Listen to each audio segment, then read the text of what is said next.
I didn't grow up believing in ghosts. In my family, stories weren't something you told to be scared. They were passed down like recipes, half whispered between chores, folded into everyday life. My grandmother used to say that silence remembers things we don't, and that houses, like people, carry memory in their bones. I didn't understand what she meant until I moved into the house on Lawson Street. It was a small town, the kind with more churches than stoplights, where everyone knew your name, or at least who your family used. I was 25, freshly divorced, and all I wanted was quiet. Not peace exactly, just stillness. So when I saw the ad for the old house at the edge of town, I barely hesitated. 2 bedrooms, a wraparound porch, and rent so low it felt suspicious. The place had been empty for a while. The owner, a man named Ray, met me with a handshake and a key. "She's a little stubborn," he warned with a smile, nodding toward the house. "You'll hear things. Don't let it get to you." I laughed awkwardly. "What kind of things?" Ray just shrugged. "Old bones creak," he said, "and sometimes they remember." I didn't ask for clarification. I should have. The first thing I noticed after moving in wasn't the cold or the creaky floors. It was the clocks. Every room had one. Grandfather clocks, wall clocks, old wind-up alarm clocks on dusty nightstands. Dozens of them, each frozen at a different time. None of them ticking, none of them working.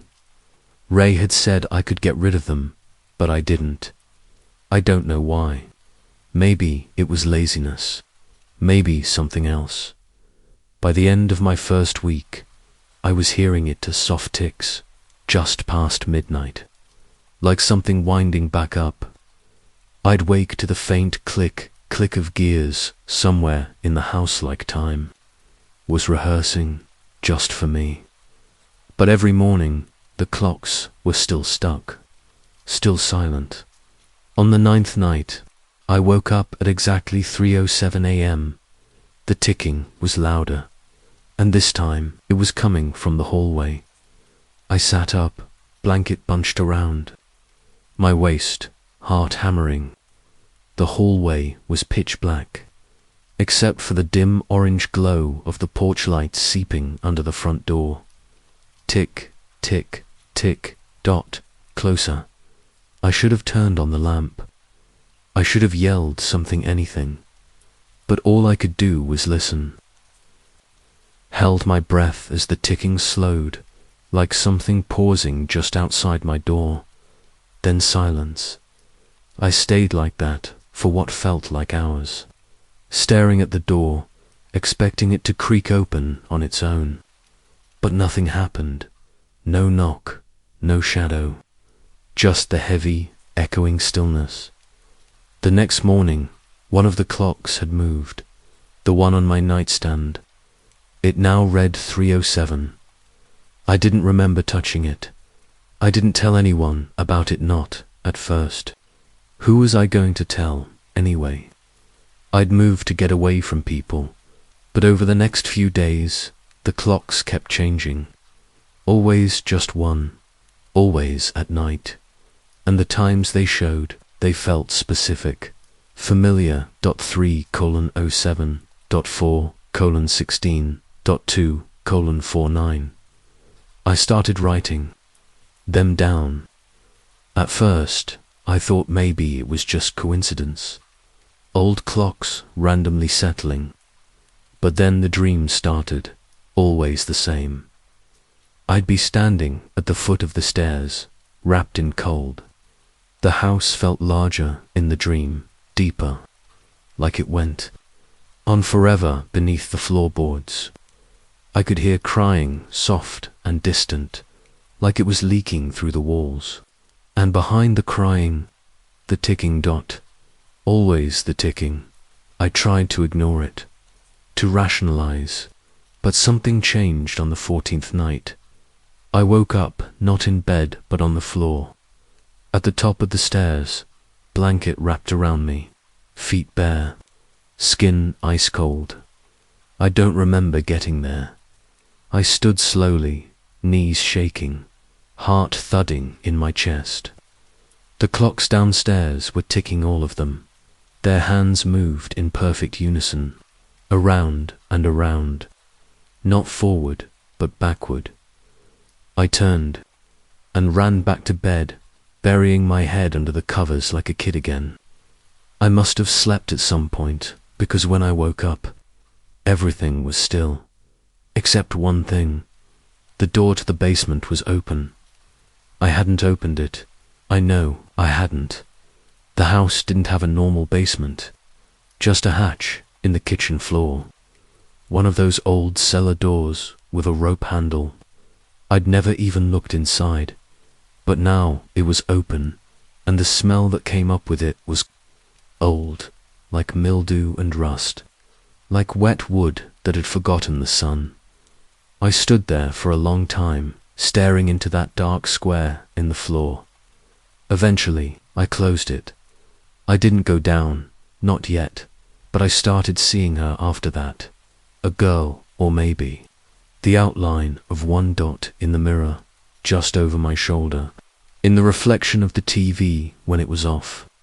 Standing at the end of the hallway when I turned too quickly.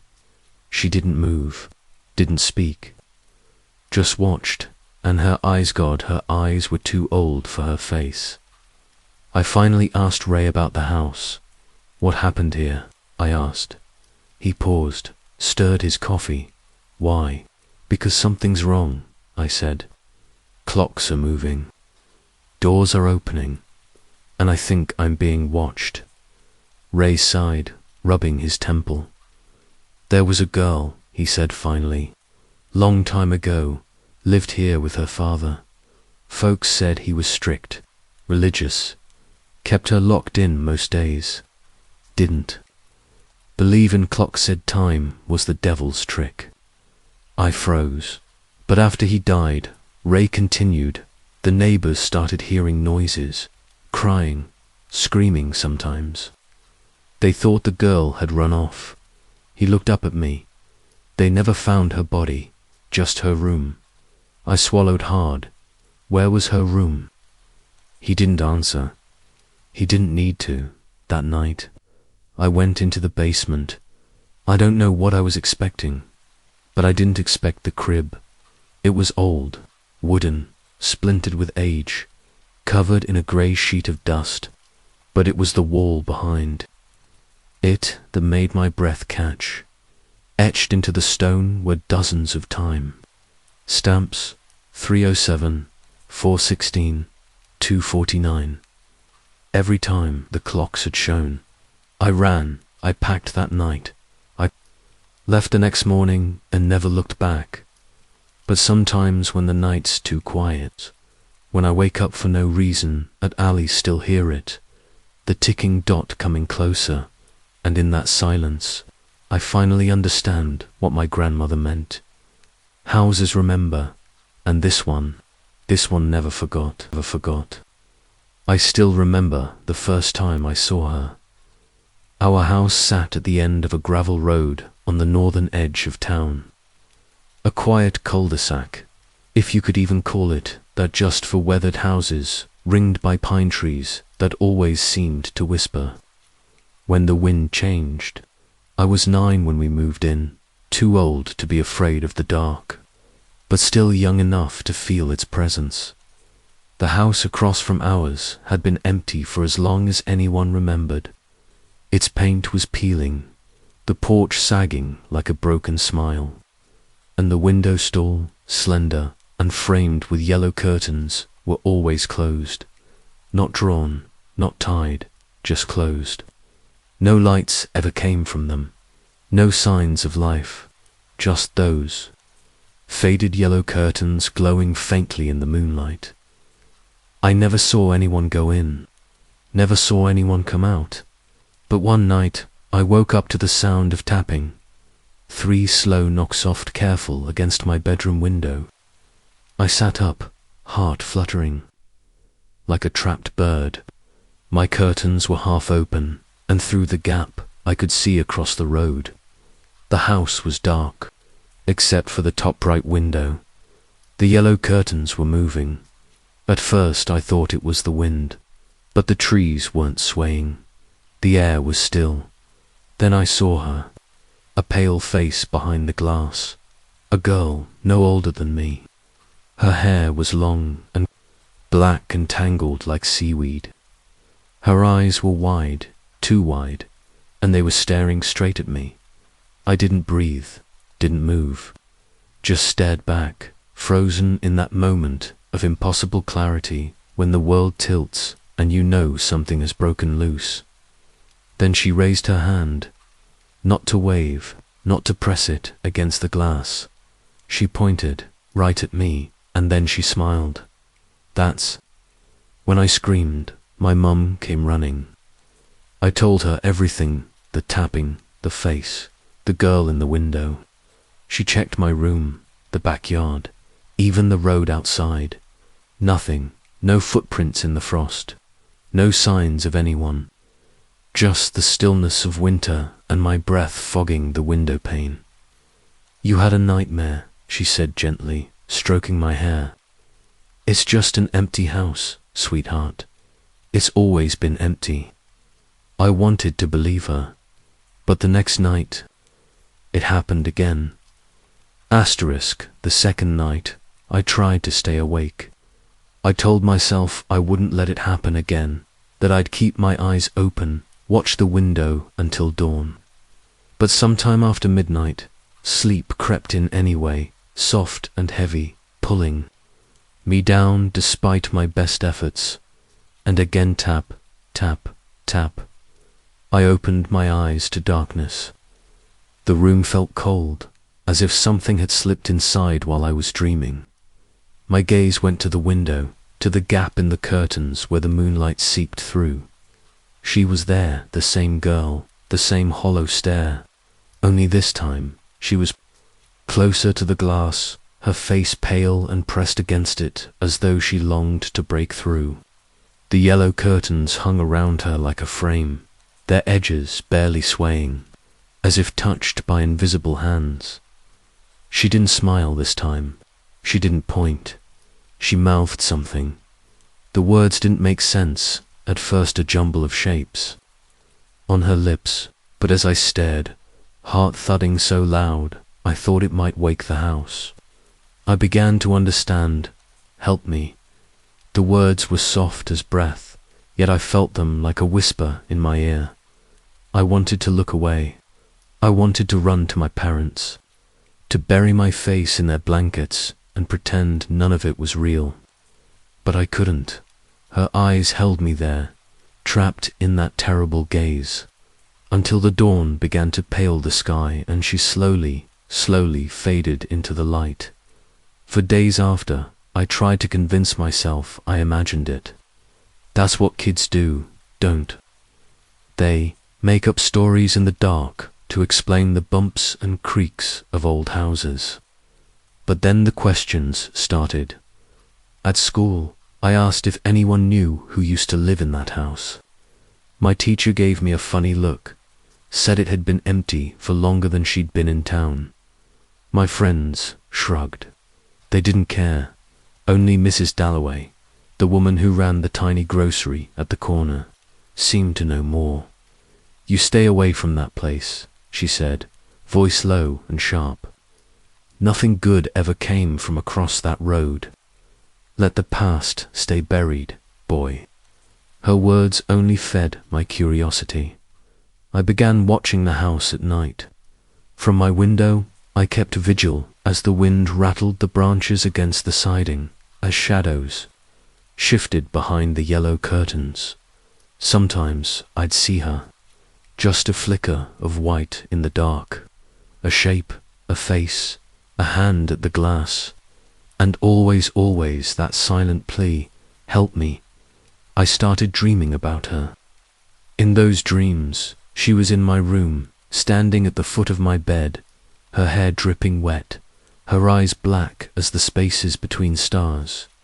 She never spoke, not in the dreams. She only watched, and I woke up cold, heart pounding, the night pressing in like a weight. One evening, late in autumn, I couldn't take it anymore. The air smelled of wood smoke and frost, and the moon was so bright it turned the road silver. I put on my coat, slipped out the back door, and crossed to the house. The porch groaned under my weight. The front door was warped and swollen from years of rain and sun, but it opened under my trembling hand. Inside, the house smelled of rot and dust, of time left to waste. The floorboards creaked beneath my sneakers. The walls were yellowed with age. And up the stairs, the yellow curtains glowed softly in the moonlight, like lanterns in the dark. I climbed, step by step, drawn toward the room where I knew she waited. The door was closed, but not latched. My hand shook as I pushed it open. The room was empty. No furniture, no girl, just the curtains, billowing slightly, though the window was shut tight, and the cold, a deep, biting cold, that felt like it came from beneath the floorboards, from behind the walls. I stepped inside. The door swung shut behind me with a soft click. For a long moment, I just stood there, listening to the silence. Then I heard it, a soft sobbing, not from the window, from beneath the floor.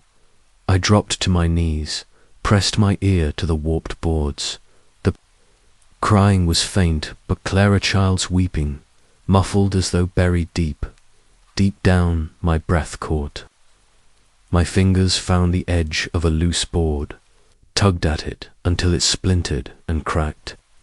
Dust and darkness rose up from the gap, and beneath, I saw her, not the girl in the window, something smaller, a skeleton curled tight as if in sleep. The remains of a dress, faded yellow, a tiny shoe that the sobbing stopped, and behind me, the voice I knew too well, soft and hollow as the wind through dead leaves. Thank you. I turned, but the room was empty. The curtains hung still. The house was silent, and the girl was gone. I ran home. I never told anyone what I found, and even now, when I drive through that town, when I pass that crumbling house with its yellow curtains still hanging in the upstairs window, I feel it, that gaze, that smile, that plea. The woods remember everything, and so do I. You don't forget something like that. Not ever. Not when you hear breathing that doesn't belong to anyone in your house. Not when it's coming from somewhere it shouldn't. Like inside the walls, I was 13 the first time it happened. We'd just moved into that narrow, grey-sided house on the edge of Maple Creek. A quiet little town with 3 stop signs, 2 diners, and 1 storybook, perfect fire station where they still polished the trucks every Sunday. It was the kind of place that felt paused in time. Birds chirping at dawn, neighbors waving without knowing your name. The kind of place where you didn't lock your doors at night because nothing ever really happened. That's what my mum said the first day. Nothing bad ever happens in a town like this. She was wrong.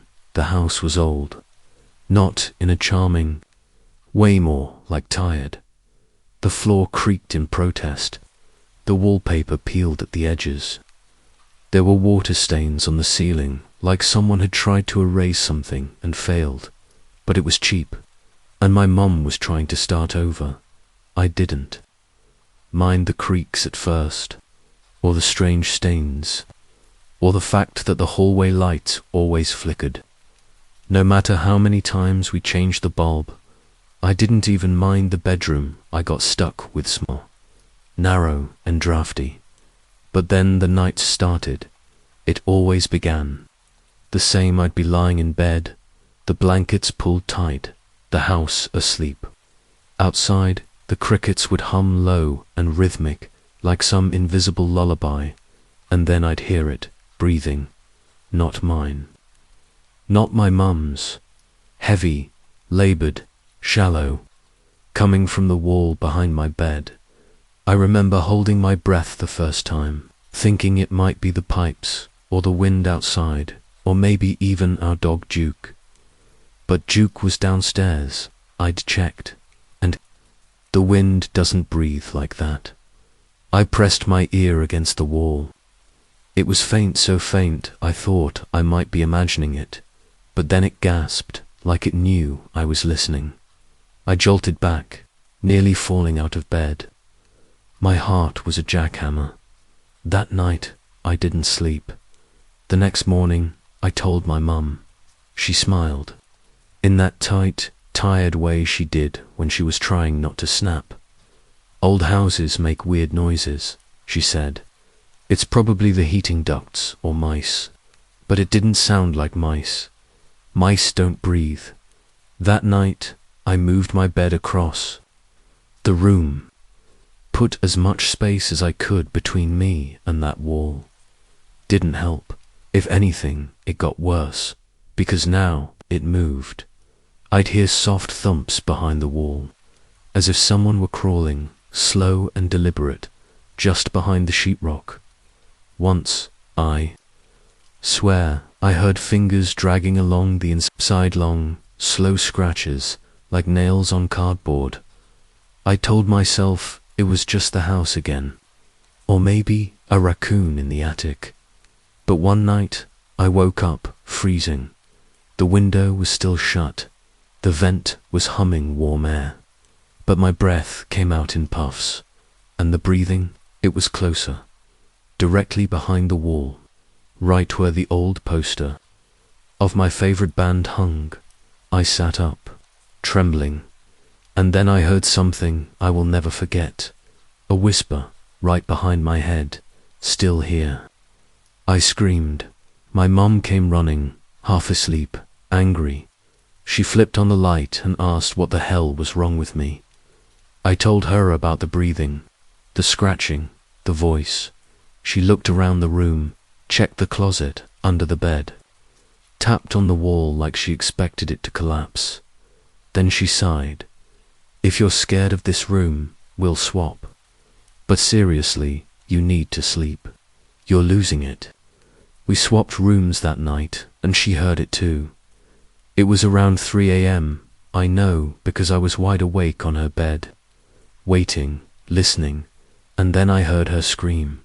She burst into the hallway, white as chalk. "There's someone in the wall," she whispered. We called the police. They searched the house, checked the attic, the crawl space, even peeled back part of the drywall in my old room. Nothing. They told us it was rats. "Old insulation makes weird noises," one of them added. "You'd be surprised what you hear when it's dead quiet. But rats don't whisper, and they don't say things like, 'I remember you.'" We started staying at a motel. My mum said it was just for a few nights, until we could get the house inspected. But even from there, I had nightmares in them. I was back in that room, pressed flat against the wall, unable to move, while something on the other side mimicked my breathing. And then, one night, it pressed back. I woke up screaming. When we returned to the house, it was only to pack our things. My mum had found a rental one town over. I didn't go back into that bedroom, not even once. But while we were loading the last boxes into the car, I saw something. A sliver of light caught the corner of a loose panel in the hallway. I reached for it, gently pried it back. There was a crawl space, thin, long, dusty, and inside a mattress. Old, moldy, a rusted tin plate, a water bottle, a stack of newspaper clippings, and taped to the wall, photos of me. Sleeping, dozens of them, taken from the side, from the floor, through a crack. There was a note to written in jagged, dirty scrawl. Tell her I never left. We never did find out who he was. The house was sold again, the wall repaired, but I still wonder, how long had he been in there? How many nights had he watched? And what would have happened if I hadn't moved my bed? You'd think a place that quiet would be safe, but silence has weight, and in certain towns, it presses down on you like a warning. I moved to Millwood when I was 23, fresh out of college, still clinging to that illusion that change would mean peace. My degree wasn't worth much, but I landed a job managing a tiny library that barely filled a former post office on the edge of town. Millwood was the kind of place you drive through without noticing. One blinking stoplight, 2 gas stations, and an endless chain of empty porches, rocking chairs still, flower pots dry, curtains drawn all the way shut. I was excited at first. The quiet felt like a gift. No traffic, no parties, no neighbors blasting music at 2 a.m., just the steady hum of cicadas, the occasional dog barking somewhere distant, and the warm yellow lights glowing through curtained windows. But that's what got to me eventually. The windows were always glowing, even deep into the night. Even when there were no shadows moving inside, no laughter, no sounds of TVs, just that soft amber light, like every house in town had been paused mid-scene. The first time I knocked on someone's door, I didn't think much of it. It was a Saturday. I'd locked myself out of the library by accident. My keys were inside. My phone too, so I walked a few blocks to the nearest houser, blue-grey colonial with a white porch swing. It was glowing like the others, curtains drawn, but the porch light was on. I rang the bell. Nothing. Knocked once, twice, 3 times, no answer. I figured maybe they were out or asleep. I walked to the next house, then the next. 3 more doors, 3 more silent, glowing houses. I stood in the middle of the street, turning slowly, taking it all in. Dozens of homes, all softly lit, all tightly sealed. It felt wrong, like a set, like they'd all been staged. Eventually, I broke a window at the library to get back in. I told the board it was vandalism. Nobody questioned it. But the next day, I tried again, just to see. Mid-afternoon, bright sun. Kids should have been riding bikes. Dogs should have been barking behind chain-link fences. But there was nothing, just the soft crunch of gravel under my shoes and the low whine of wind brushing through maple trees. I walked to the house across from the diner. It had a flagpole, a little garden gnome. I knocked. Nothing, so I shouted, "Hello." A curtain twitched, just a sliver. Someone had heard me. I stepped back, waited, and then the porch light clicked off. I don't know why, but that shook me. Something about the deliberate click. I went home, locked my own door, and stared out the window for what felt like hours that night. Something changed at 1:14 a.m. I woke to the sound of footsteps on my porch. Slow, heavy, like boots on aging. WOODI froze. The library apartment had no second exit. Just one door. The footsteps stopped. Then came the knock. 3 soft, hollow raps. I stayed completely still. A second knock. Harder. My heart was a drum. Then the doorknob twisted. I nearly screamed. It rattled, stopped, then twisted again. I sat on the floor with my back against the wall until sunrise. When I finally opened the door, nothing, no one. But on the mat was a Polaroid. An old one, faded, frayed edges. It showed my building, the library, at night. But the windows, they were glowing, like all the others. And in the lower corner, handwritten in blue pen, "Don't open, ever." I didn't tell anyone. I didn't even try again. I started watching the houses, every night. Each window stayed lit, but nobody ever came out.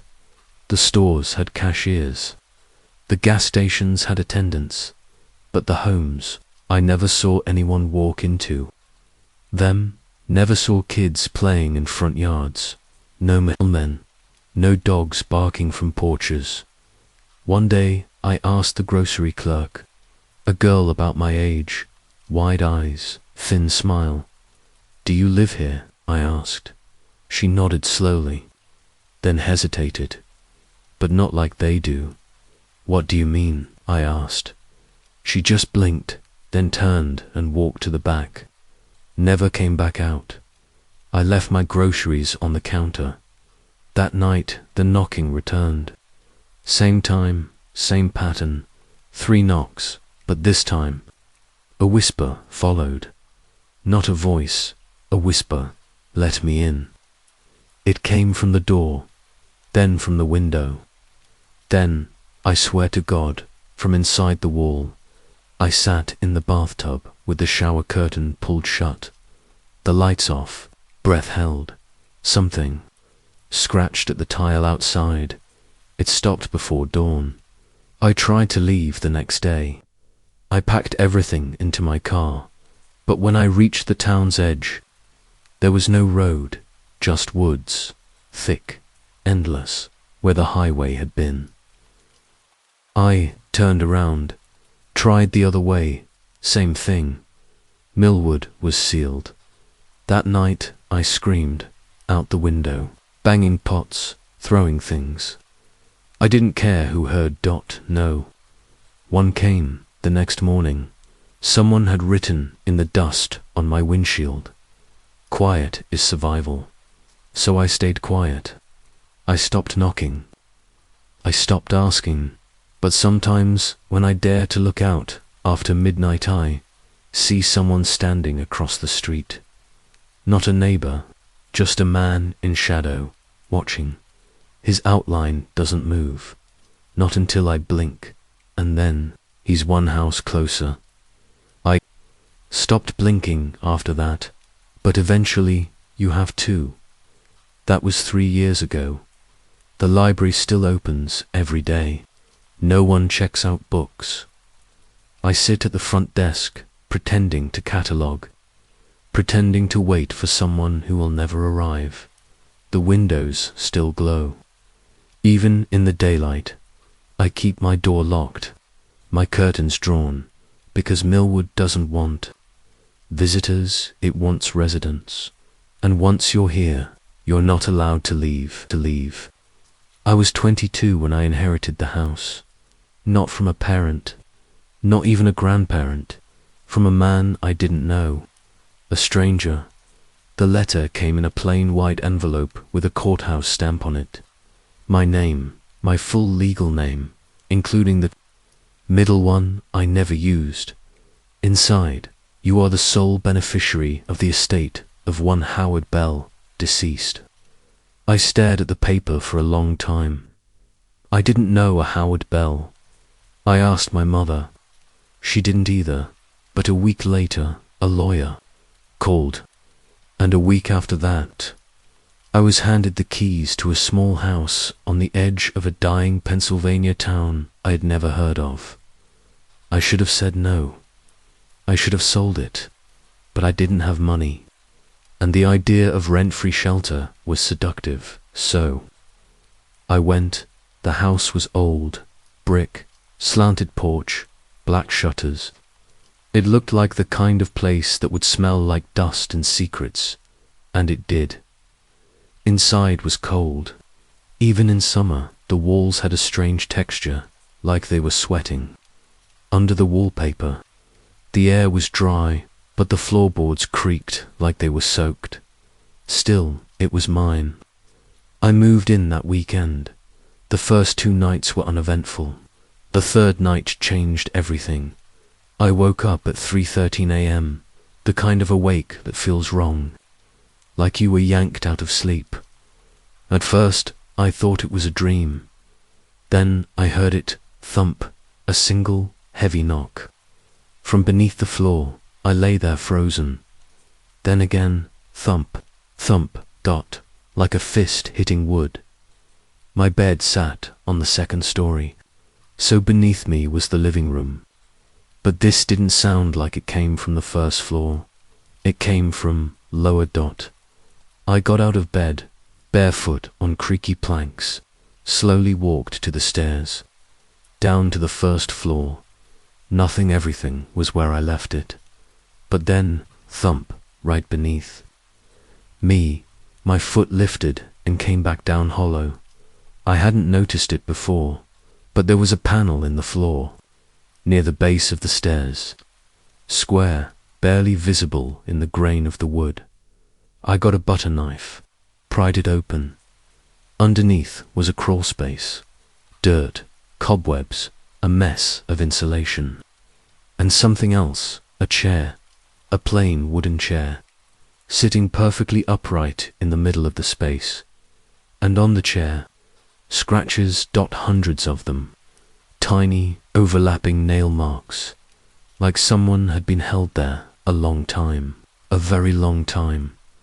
I slammed the panel shut, nailed it down the next morning, but it didn't stop the next night. 3:13 a.m. thump, thump, thump. Moved to the couch, but the sound followed, no matter where I slept. At 3:13 a.m., the knock came. I called the lawyer, told him I didn't want the house. He paused, then said quietly, "He chose you, Howard," I asked. "I don't even know who that is." "You don't remember him," the lawyer said, "but he remembered you," then hung up. I sat in silence for hours, and then I remembered. When I was 7, my parents rented a house for a summer, a red brick one, just like this. And there was a man, tall, quiet. He lived next door. He gave me a red marble, told me it would protect me. I forgot all about him until now. I went digging through drawers, pulled down boxes, and I found it. That same red marble, in a kitchen drawer I'd never opened. I started sleeping with it in my palm. The knocks continued, but I stopped reacting until the thumping changed. It wasn't knocks anymore. It was footsteps, slow, dragging, pacing beneath me. I couldn't take it. I ripped open the floor. This time the chair was empty, but there was something written on the dirt wall in charcoal. "I'm not done with you." I moved out that week, left everything behind, even the marble. I don't sleep well anymore, but sometimes when I lie very still, I swear I hear it again. That dragging foot, that slow pacing, and the whisper in the walls. You were always mine, mine. I was 8 when my brother went missing. His name was Michael. He was 13, loud and clever, and never stayed quiet long enough to let fear sink in. But on that day, the woods finally swallowed him. It happened on a Sunday. We lived in a town so small the population sign still read Est. 1953, like no one had ever bothered to update it. Just rows of houses, gravel roads, and trees. Endless trees. The woods behind our house stretched for miles. Thick pine, dense undergrowth, moss-stained trunks. We weren't supposed to go past the old fence line, but Michael never listened. That morning he whispered to me, "Let's go to the tree." I knew what he meant. The whisper tree. We'd found it months before, tall and crooked with deep gashes in the bark. Legend said it could talk if you got close enough. "Trees don't whisper," I told him. Michael grinned. "Then who scratched?" "All the names in it." He had a point. The trunk was carved with dozens of names, overlapping and tangled. No dates, no explanations, just names. Some were barely legible, like they'd been scratched 100 years ago. We crossed the fence. I remember the cold, how fast it came. The air turned still. The tree stood tall in a small clearing. It looked darker than before, wetter somehow. Michael reached out to touch the trunk. Then he whispered something. I didn't hear what, just saw his lips move, and then he stepped behind the tree. I followed, but he wasn't there. Gone, no footsteps, no voice, just the wind picking up, whispering through the branches. I screamed, ran home. My parents didn't believe me at first, but the police came. Dogs, flashlights, volunteers. They searched for days. Nothing, no body, no signs, no answers. The only thing they found was my name, etched freshly into the tree, beneath the other names, but I never carved it. They told me I must have blocked out what really happened, that Michael must have wandered off and gotten lost. But I knew the truth. The tree whispered back. I could feel it. For years I stayed away. I didn't talk about it. People stopped asking, moved on, but not me. I heard him sometimes, at night, in the rustling of the leaves, in the way the floorboards creaked after dark, whispers, low, faint, calling my name. When I was 22, I moved back to the house after my parents passed. I told myself it was for closure, to fix it, to understand. I avoided the woods for weeks, but one night I felt it again, the pull. I woke at 3:13 a.m. The window was open, and the wind was whispering my name, just like before. So I followed it. No flashlight, no phone, just me and the dark. The path to the tree felt shorter, like it had shifted, grown closer. When I reached the clearing, it was waiting, the whisper. Tree, bigger now, hungrier, covered in fresh names. I stepped forward, traced my hand across the bark, and it was warm, pulsing, like a heartbeat under the surface. Then I heard him, Michael, clear as day. He whispered, "You left me." I fell to my knees, tried to find his voice again, but the tree just pulsed, and the names on it. They were moving, shifting, changing. I saw one name disappear, dissolve into the bark. Another appeared in its place. Mine, again, this time deeper, more permanent. I ran, didn't stop until I reached the house, locked every window, boarded the back door, but it didn't matter. Now the tree comes to me in dreams, in reflections, in the silence before sleep. Michael still whispers. Only now, it's not just him. I hear others, hundreds, maybe more, trapped, their names scratched, into the tree, calling for help that will never come. Sometimes I wake with dirt under my nails, sometimes sap on my hands, and once a sliver of black bark beneath my skin. I tried to burn the tree once, doused it in gasoline, lit the match, the fire roared. But the tree didn't burn, it whispered, "You belong to me, and now I believe." It, because the more I forget the sound of Michael's voice, the more I hear my own, whispering back.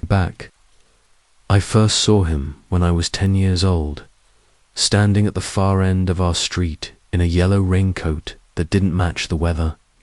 No rain, no clouds, just a pale grey sky and the slow, sticky heat of a southern July morning. I remember thinking, he looked ... wrong, like a person drawn from memory by someone who never saw his face, too still, too quiet. He stood beneath a dead streetlight that hadn't worked in years. One hand in his pocket, the other clutching something small and boxy at his side. I watched from the porch, barefoot on cracked wood, clutching a half-eaten popsicle. He didn't move, didn't wave, didn't smile, didn't blink, just watched. I called for my mum. By the time she came out, he was gone. I tried to explain the man, the coat, the stare. She laughed and ruffled my hair. Probably someone lost, she said, or a repairman. But I didn't believe her, because when I closed my eyes that night, I still saw him. Not standing in the street anymore, but on the other side of my bedroom window, fogging the glass with his breath, waiting. We lived in Maple Hollow, population 1,920, the kind of town with a single grocery store and a sheriff who waved at everyone whether he liked you or not. Our house sat at the edge of town, just before the forest started. Long strips of pine and cedar that went on forever. People joked that the trees were the real border of Maple Hollow. Once you stepped in, you weren't in town anymore.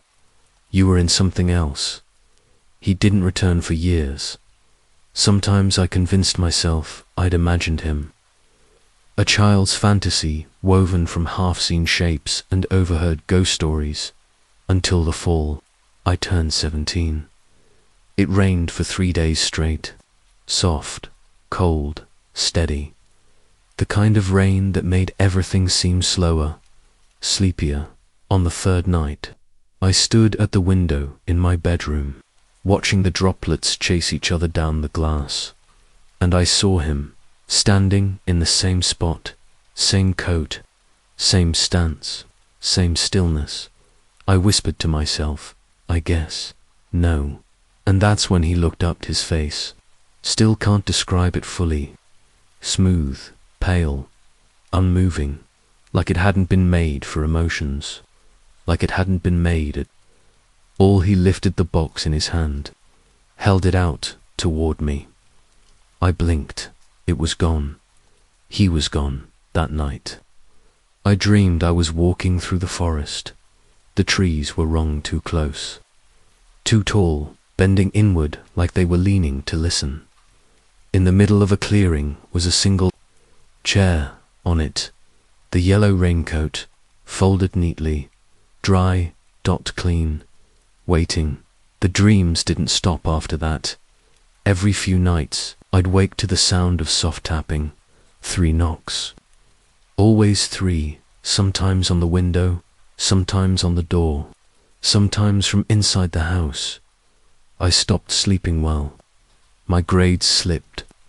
I stopped talking to friends. No one understood, except Mrs. Daly. She was our neighbor, lived 3 houses down. She'd been old as long as I could remember. One afternoon, she caught me on the sidewalk, looking shaken. You've seen him, she said. I froze. How? The man in the coat, she said, voice quiet. He shows himself to the lonely ones. What does he want? I asked. She didn't answer right away, just looked up at the sky. It was cloudless, but she shivered. I don't know, she whispered, but he never leaves empty-handed. That night I stayed at a friend's, but the dreams followed me. This time I was walking through the woods again. Same clearing, same chair. But this time someone was sitting in it. My mum. She was weeping softly, clutching the yellow coat. And then she looked up.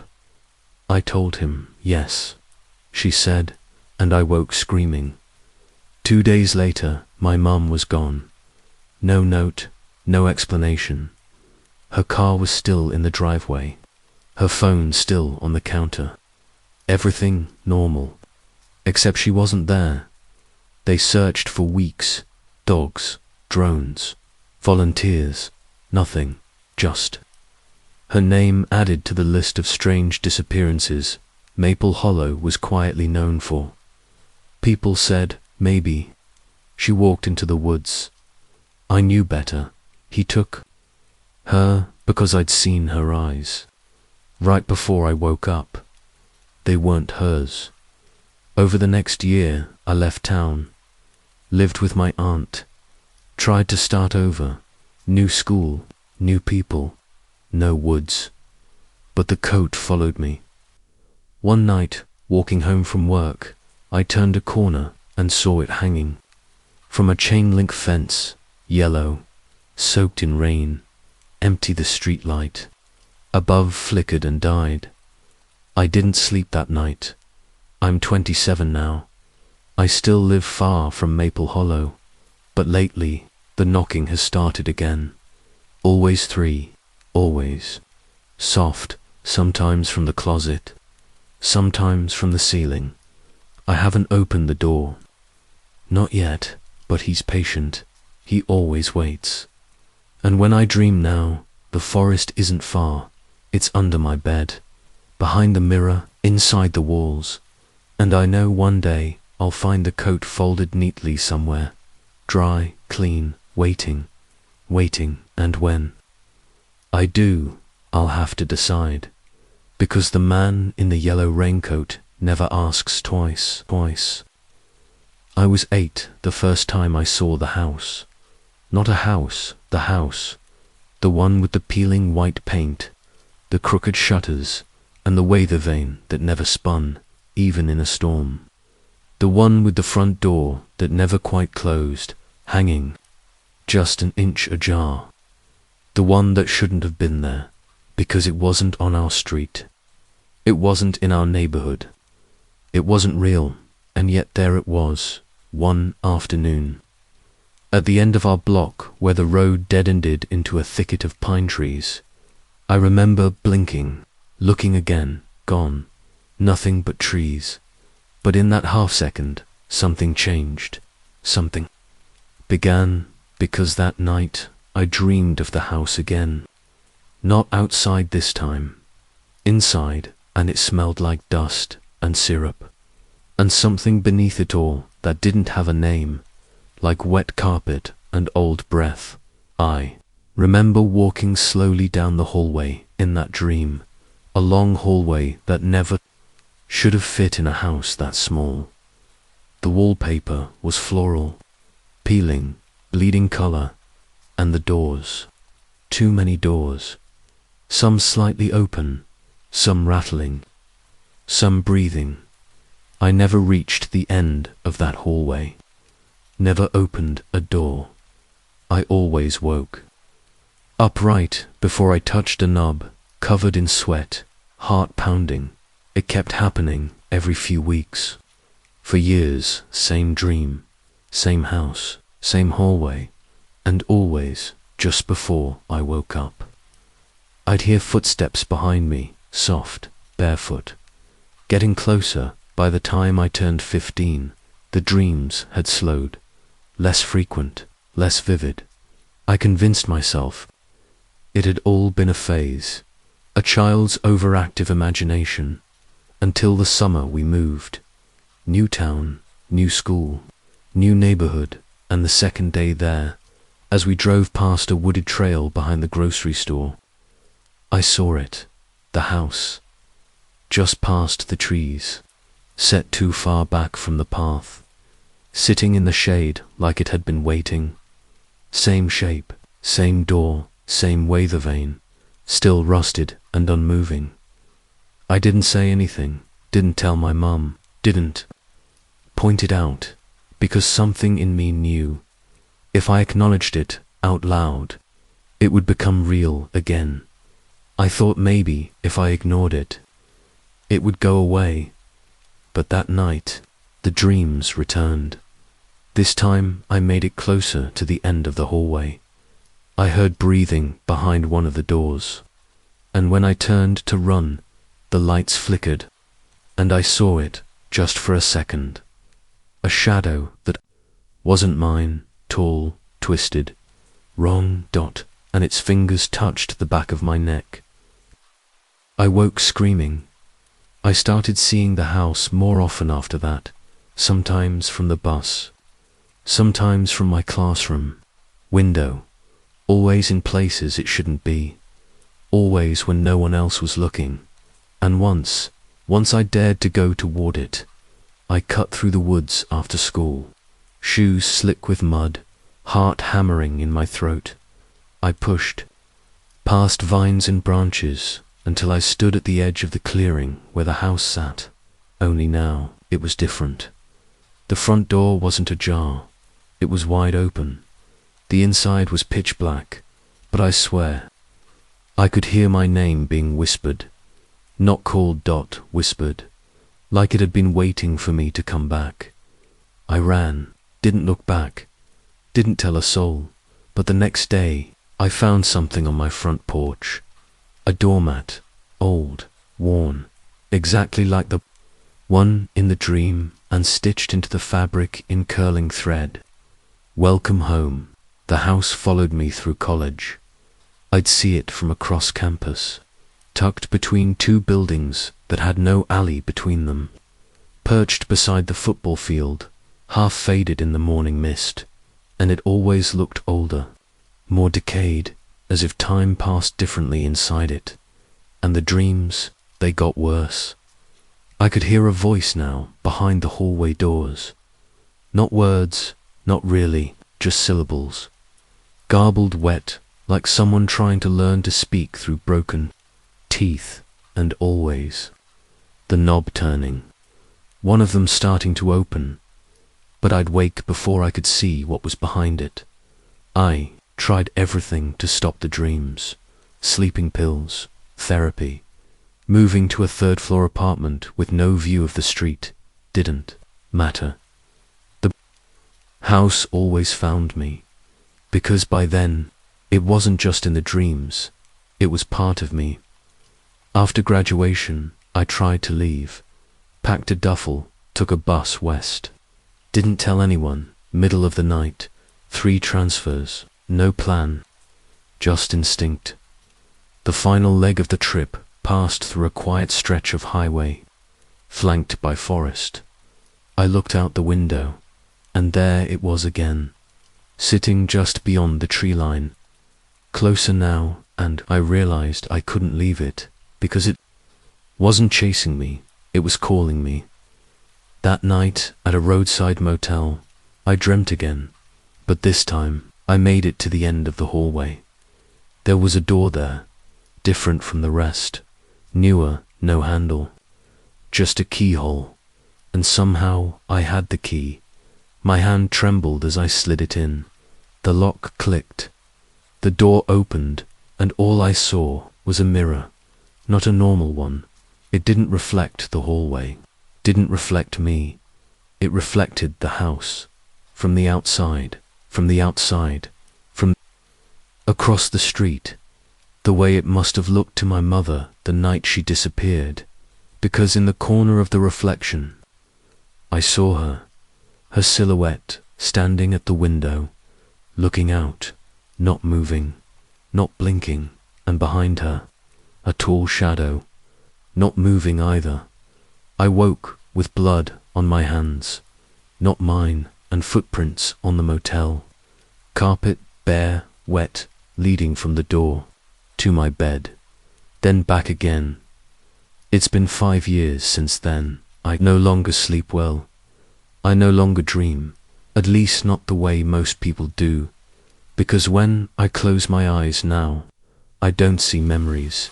I see walls, peeling wallpaper, hallways, doors, that rattle, lights that flicker, and somewhere behind one of them is the thing that's been following me, or maybe waiting for me to come home, because the truth is, I don't think the house ever followed me.